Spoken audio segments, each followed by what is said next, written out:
Hello, I am Dr. Rosina Bakari, your favorite empowerment expert.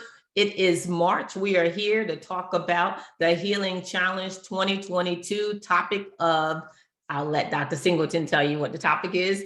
Anyway, I am glad to be here with you all today. Thank you for joining us each month. And I am going to let you say hello to my co-host, Dr. Stephanie Singleton.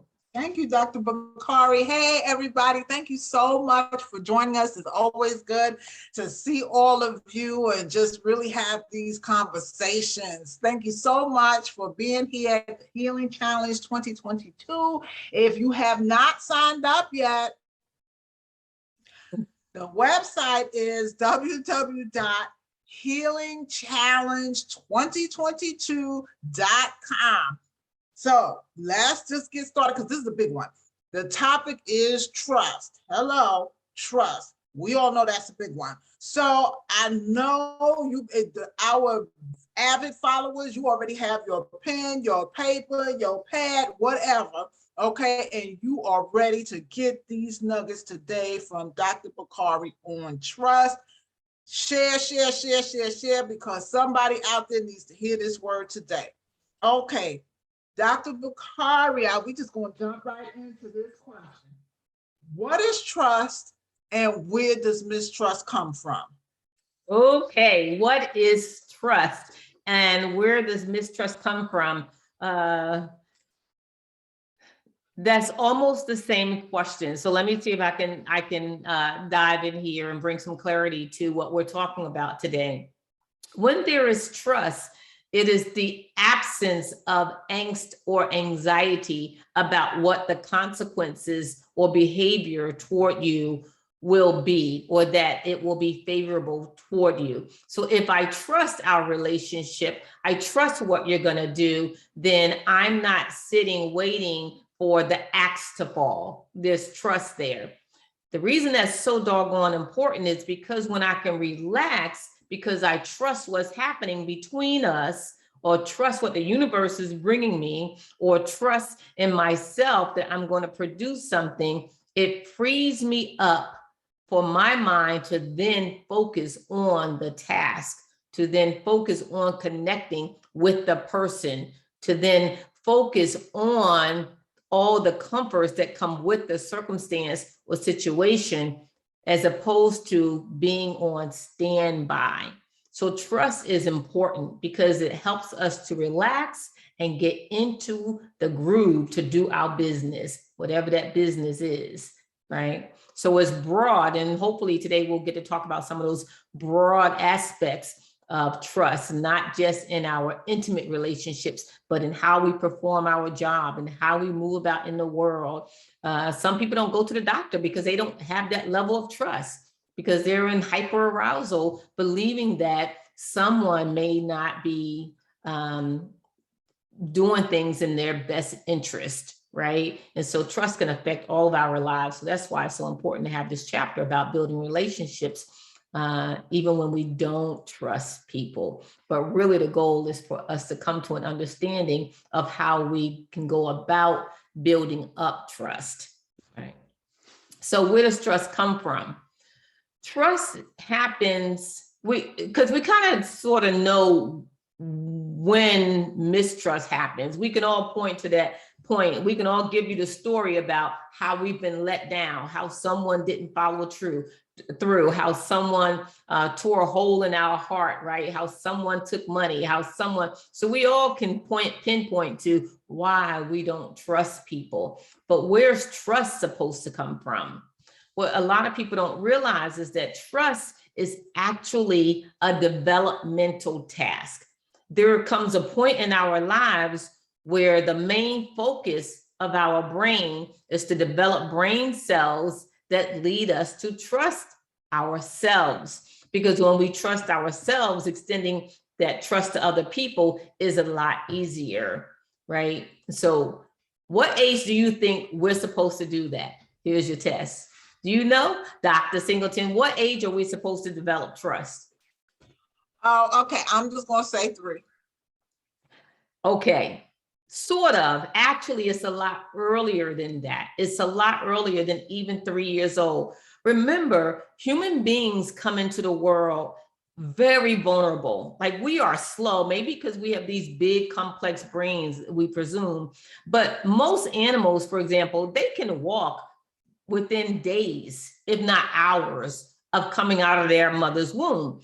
We don't do that as humans. So when you think about it, it takes a long time for us to become independent. We can't even, someone's pushing us in a cart or carrying us on their hip for a whole year, right? So that's a long time for us to develop independence. It takes us months and months to learn how to feed ourselves, that sort of stuff. And so we have to develop a trust in our environment that our needs are going to be met. So that happens very, very early, coming out of the womb. We actually have some research, recent research, that's now suggesting that the most important weeks of our lives is only 2 weeks after birth. Like, what you do with the infant within 2 weeks after birth will determine how they see the world until someone tells them that's not how you should see the world, right?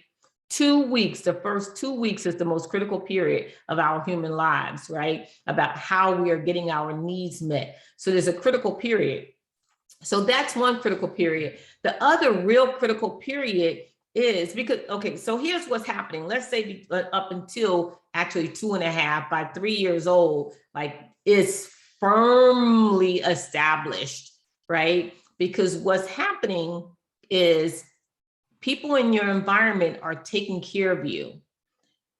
People cater to your needs. They think you're hungry, they feed you. When you start learning to walk, you fall down, someone kisses your boo-boo and say, oh, get up and walk again. Or they pick you up and they carry you until you want to take that risk again. So we build trust by someone giving us soft landings. So when we make mistakes, we know they're not detrimental mistakes to us. Someone is there to minimize the negative effect of any mistake that we make. That is huge.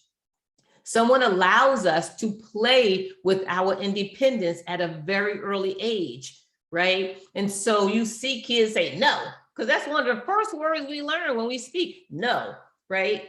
If you say no, and someone then either helps you renegotiate that no, or gently move you toward what you need to do despite your no, right? Then that's people operating in the world on your terms. This little powerless kid has all the power, right? If I have all the power as this little powerless kid, all I have to do then is focus on me. My brain is developing around my needs. My brain is developing with the sense that what's in my environment is going to take care of me. So there's a belief in an environment. There's a belief in those who surround me. That is critical to develop. Now, here's the thing. So that's how we develop trust very early on. Now, to the degree that we don't get that for whatever reason, we don't get that, we see a problem. We know that there's a difference in the emotional development, for example, of children who are put up for adoption. Oftentimes there's some stuff that they have to work through later because we know there's a natural absence of trust there, right? No matter how much their adopted parents love them, care for them, oftentimes there's still this sense of trust that they have to work through.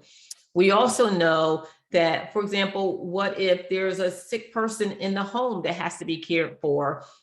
Maybe the mother that gave birth didn't come out of the hospital as well.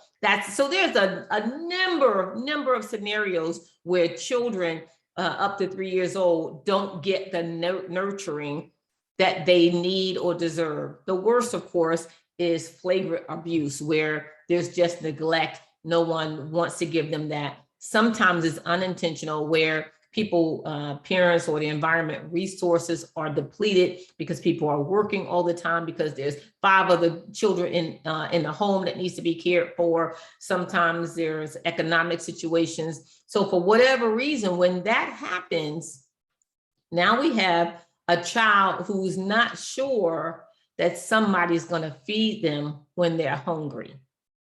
They're not sure if mom is going to come in and take care of them and change their diaper. They're not sure. The environment now is not safe. They don't develop safety in this environment.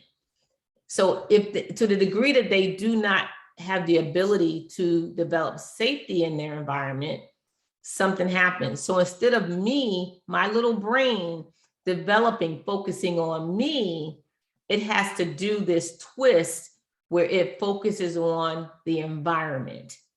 It has to now figure out the environment. The brain is a very complex thing.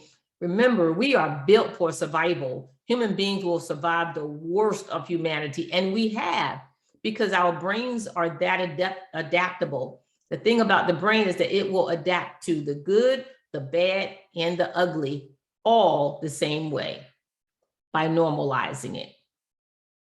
Okay. Wow.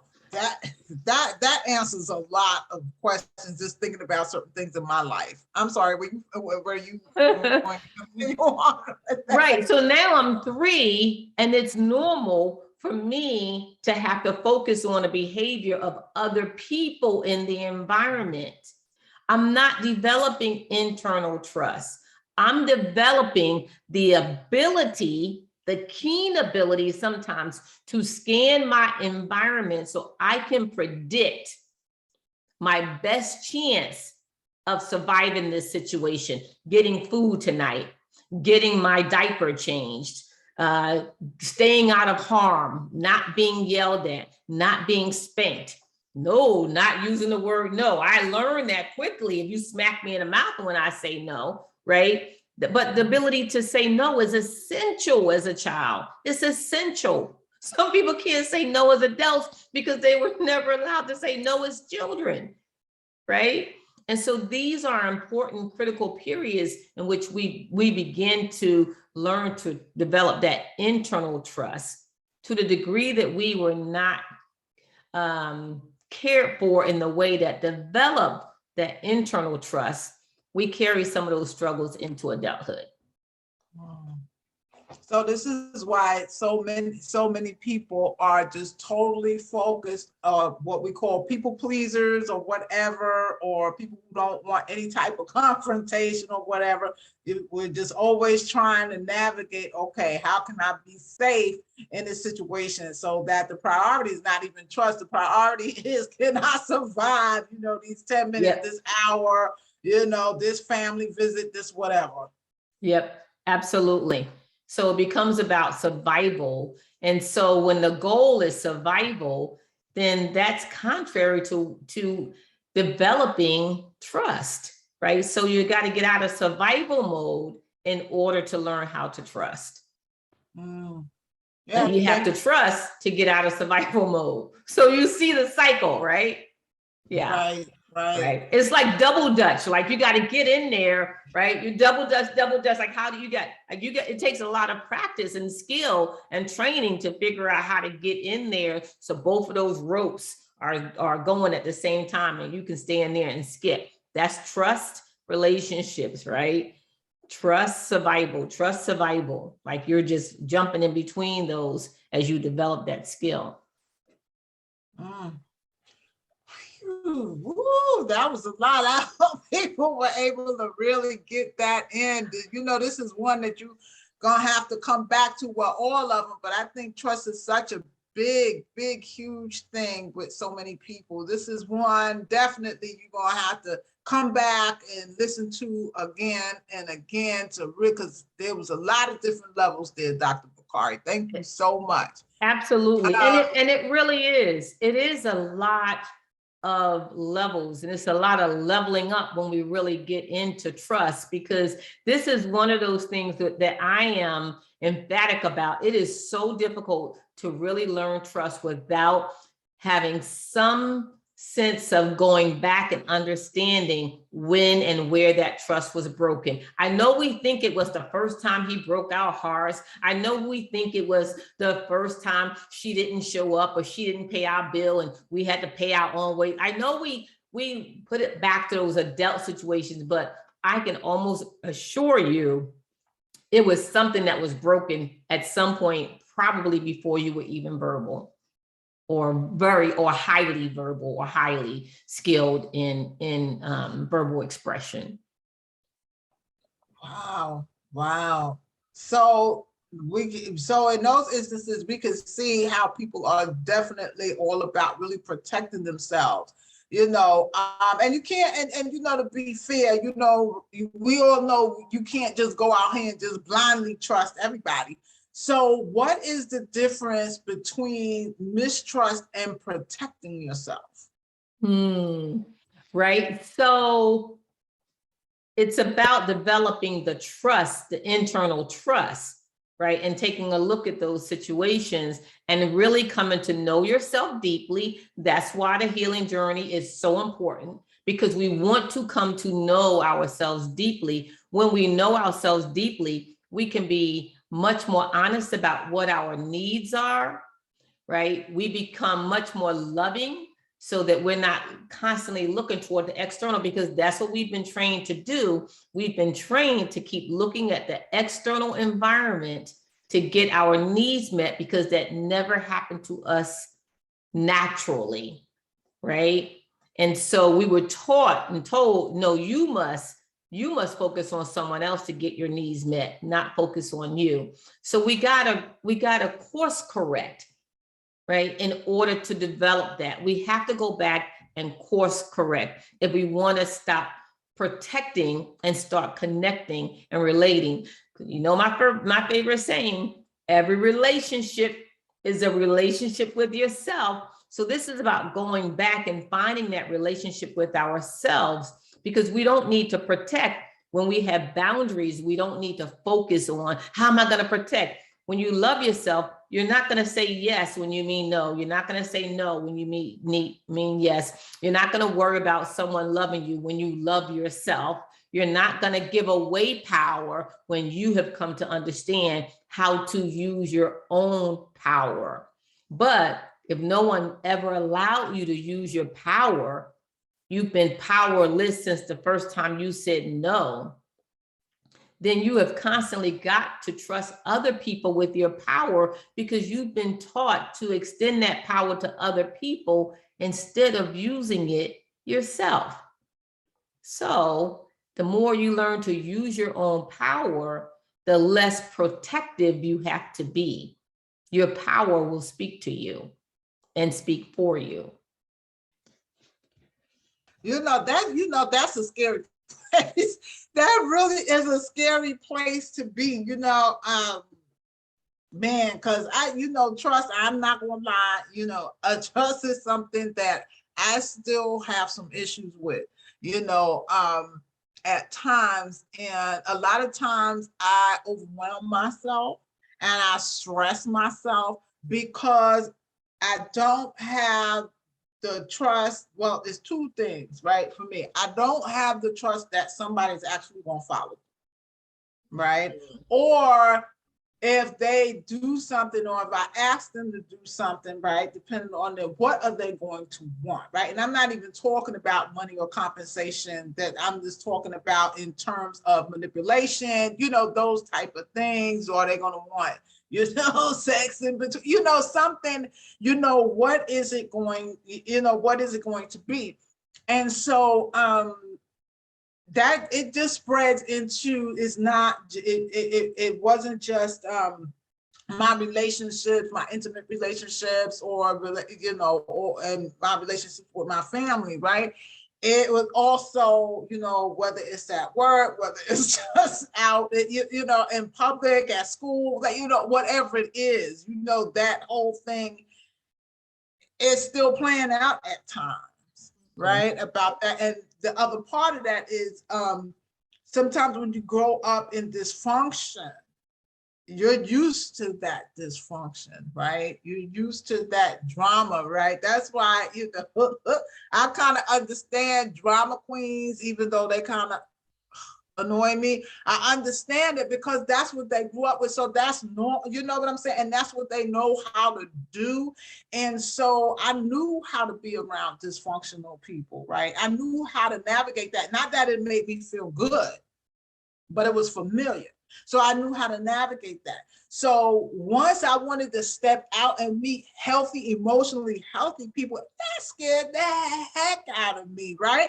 Or if they, for some reason, was attracted to some part of me that was still kind of healthy or whatever, you know, I would really be sitting there like, what the hell this person want? Why that was what my thing. They want something, right? And especially if it was a man, right? And because I think I talked about, you know, how I was molested as a child. So it's always like, what you want? And in my mind, and then I started to verbalize it at times, right? Like, okay, what is it that you really like about me? And what is it? Because if you want something, just say what it is so I can say yay or nay, and then we can get on with it, you know? And so that's my trust is let me just put it like that. So it's not just with, you know, just in this one setting.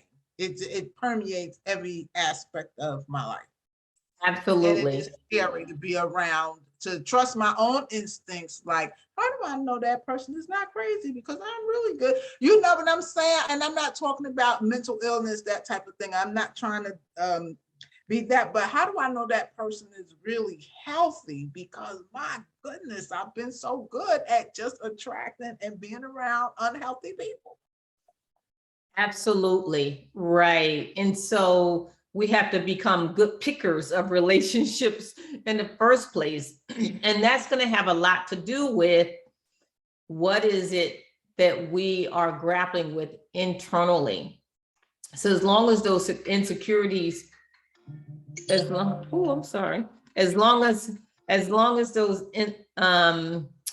as those insecurities are high, we're going to grapple with those issues, right? So that's why it's all about dealing with the internal. So when we talk about trust, we're really looking at consistency, reliability, and predictability. Who do we trust to be consistent, reliable, and predictable? So when we go back to being that 2-year-old, that's what we need in order to develop that internal trust. Can we rely on this person all the time in a consistent way, right? Do they consistently show up, right? That's consistency. Do they consistently show up? Do they show up in the way that I want them to? Or are they consistently showing up and passing me off to someone else, my big sister, maybe, my big brother, maybe? So they're consistent, but they're not reliable. Like they'll show up when I need something, but what they do tells me I still cannot rely on them, right? And so, and then the predictability. Predictability is huge. That's when the babies start developing their very keen sense, because if they cannot predict when they're going to be fed, or predict that when they have a need, who's going to come fulfill that need, that makes it really difficult for the brain to develop the complexity it needs to secure these internal mechanisms that are related to trust. When you cannot predict something, that's a problem when you're a child, and certainly in your adult life. That's why you see all the time in these kid shows, they're like, you must be able to predict. Like, you can't keep saying that and not showing up, because it really messes with the brain mechanisms that we need to develop trust. So when we're trying to rebuild trust, we have to open space in our lives for people to show those 3 areas to us: predictability, reliability, and consistency. And based on a person's ability to do that, that has something to do with how much space we can reasonably offer that. Here's the trick. Who do we have to offer it to first? ourselves. We first have to give it to ourselves. So when we are wishy-washy with ourselves, we can't predict our own behavior. That then gets reflected in the environment. Well, you said that you were only going to do this, but you ended up doing that. Or sometimes you follow through on what you say you're going to do, but sometimes you don't. You end up reflecting people according to how you treat yourself. And sometimes we don't. So here, consistency, reliability, and predictability. How are you showing up in your own life in those ways?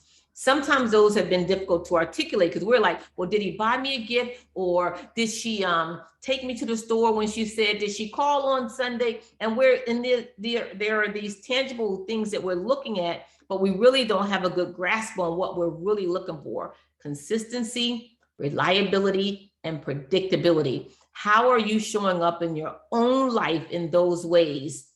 The more you show up in your own life in those ways, the better your internal antenna will be for whether or not other people are going to show up for you in those ways.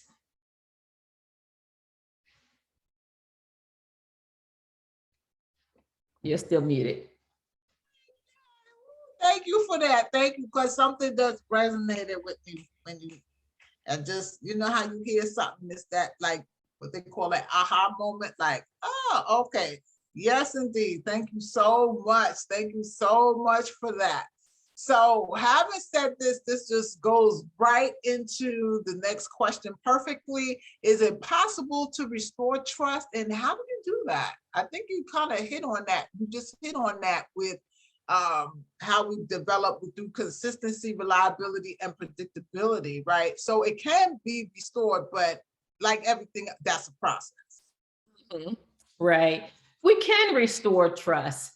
And the first question would be, do you need to? So if you're talking about trust, now I'm talking about trust with people, right? Not so if I'm in a relationship, whether it's at work or at home, how do I restore trust? The first question is, do I want to or need to reestablish trust with this person, right? Because everybody who breaks our trust, we don't always need to backtrack and fix that. Like, go on about your way. I don't need to, I don't want to, this is ended, this is over. I'm not trying to do that. That's an option. You get to do that. And oftentimes that's the best thing to do, is move forward, not move back, right? But if we're going to reestablish trust, then it requires more communication, and it requires, here it is, bigger commitment to yourself. When you say, if you don't want to be home by midnight on weeknights because we're in a committed relationship, but you can't commit to me to be home by 11 o'clock or midnight on weeknights, even though we've discussed that that's vital to our relationship. And I said, if you can't hold that part of your commitment, I'm out of this relationship. When you say that, you must commit to yourself. If you say you're going to leave, leave. If you say that's a boundary, don't cross it. It's two things about boundaries. People say, I don't know how to create boundaries. Oftentimes people create boundaries. That's not really the problem. The problem is that they cross their own boundaries. It's not always that people cross your boundaries.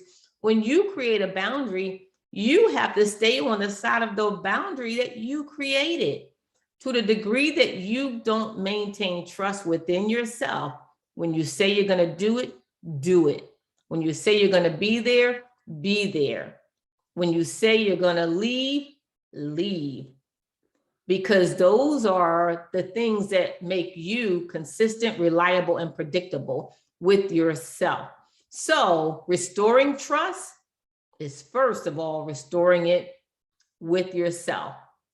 And then having that constant communication with this person that they should be able to trust you for your word. When you said you were going to go, make sure they can trust that you're going to go. Because here's the thing, as long as you are unpredictable with yourself, they will be unpredictable with you too. They don't know when you really mean it. They don't know when you really mean it. You know, I said I wasn't going to wait for you, but you waiting 20 minutes. You said that every week that you weren't going to wait for me. So I don't understand why you didn't wait for me today. You've been saying that for 20 weeks. Now today you're not going to wait for me, right? We train people how to treat us. So if it requires you to move on, to try again or reestablish, then most important, if you move on and then you develop the same patterns with someone else, then it doesn't matter. If you don't do that for me, I'm going to do it myself. I said, if you don't do that, right? Like we just keep repeating it. Like decide what your boundary is and trust yourself to hold that boundary. That means, and if you don't know what your boundary is because you haven't had that experience before, it's okay to state that. I'm not sure how I feel about this. That's okay to not be sure, because then you're not going back on your word. You don't have to have the answers to every problem that comes your way today. What you do need to do, though, is be consistent, reliable, and predictable with yourself. Yeah, I'm really angry. I don't know what I'm going to do about it yet. I get to have some time to think about that. But once you say it, do it. And that's how you rebuild trust, by rebuilding the trust within yourself and always allowing that to be reflected in your relationship with other people. Wow, wow, wow, wow. This has been a lot, and I hope everybody was able to take that in. Just press replay, press replay, press replay on this one and all of them, because it's not just about listening as well as doing the work. This is about doing the work. Make sure if you don't have your book, okay, well, you know, this, if you don't have your book, The Healing Journey, get this book so you can follow along and you can do the work that's in here. I mean, today, you gave us the whole background, Dr. Bakari, on how trust is developed, or how mistrust is developed. You know, you gave us the whole scientific, explanation and how it plays out in our lives on a daily basis. So everybody really take that in and do the work. Do the work. This is work, and we're doing this together. Go to www.healingchallenge2022 and let's just do this together. If you think you're just going to come and you're just going to listen and it's all going to be okay, no, this is work. And you got some work today too. Dr. Bakari said consistency, predictability, and reliability in your own life. Practice, practice, practice, practice, people. We are some real nuggets today. I'm so glad you all joined us. Don't forget us in April, and don't forget to sign up. Don't forget to share these podcasts. I'm telling you, get together with a whole bunch of your girlfriends, get on the Healing Challenge and go over these books and send us your questions. Dr. Bakari, what are your last words for us? I'm excited. This has been a great discussion. Thank you for that. Yes, we will entertain your questions. If you want to bring them in, we will address your questions on air or live. So just be in the journey. We have 8 months left, 9 months left of this journey. So be in the journey and let us know how we can support you. Thanks. Thank you. Appreciate you as well, Dr. Singleton. Bye-bye. Thank you. Same here. Bye-bye.